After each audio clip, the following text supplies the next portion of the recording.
सरकारी defence company Bharat dynamics के share शुक्रवार को शुरुआती कारोबार में करीब 7% तक गिर गए थे। हालांकि बाद में इसमें थोड़ी रिकवरी हुई और ये 4.77% गिर कर 1,221 रुपए पर बंद हुआ।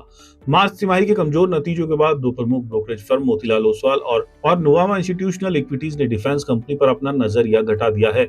मोतीलाल ओसवाल ने स्टॉक को न्यूट्रल और नुवामा ने रिड्यूस रेटिंग दी है। दोनों ब्रोकरेज ने टारगेट प्राइस घटाकर 1,150 रुपए कर दिया है, जो मौजूदा स्तर से करीब 6% की संभावित गिरावट दिखाता है।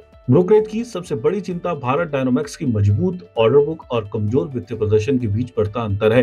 भारत डायनामिक्स के पास करीब 26,000 करोड़ रुपए का ऑर्डर बैकलॉग है। ये FY26 के अनुमानित रेवेन्यू का लगभग 10.6 गुना है। इसके बावजूद मार्च तिमाही में कंपनी का प्रदर्शन उम्मीद से काफी कमजोर रहा।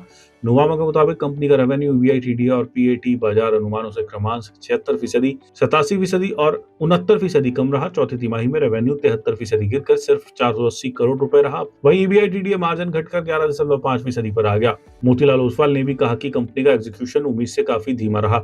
एनालिस्टों के मुताबिक आकाश और अस्त्र मार्क 1 मिसाइल कार्यक्रमों के लिए जरूरी रडार सीकर और अन्य महत्वपूर्ण कंपोनेंट की सप्लाई में देरी मैन्युफैक्चरिंग को प्रभावित कर रही है। पश्चिमी एशिया में जारी तनाव से सप्लाई चेन पर अतिरिक्त दबाव पड़ा है। इससे प्रोजेक्ट की डिलीवरी प्रभावित हुई है। नुवामा का कहना है कि कमजोर प्रदर्शन की प्रमुख वजह सप्लाई चेन में दिक्कत और खराब प्रोडक्ट मिक्स रही। ब्रोकरेज का मानना है कि डिलीवरी में देरी से बचने के लिए भारत डायनामिक्स कुछ कंपोनेंट आयात कर सकती है। इससे उत्पादन तेज हो सकता है, लेकिन महंगे आयातित पुर्जों के कारण मार्जिन पर दबाव बढ़ सकता है।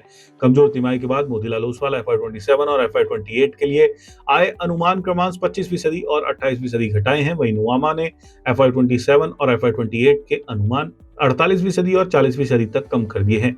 दोनों ब्रोकरेज निकट अवधि को लेकर सतर्क हैं, लेकिन भारत के डिफेंस मैन्युफैक्चरिंग सेक्टर में भारत डायनामिक्स की लंबी अवधि की संभावनाओं को लेकर पॉजिटिव बने हुए हैं। कंपनी एडवांस आकाश वेपन सिस्टम की मैन्युफैक्चरिंग स्टेज में पहुंच चुकी है। नई प्रोडक्शन यूनिट भी शुरू करने की तैयारी कर रही है।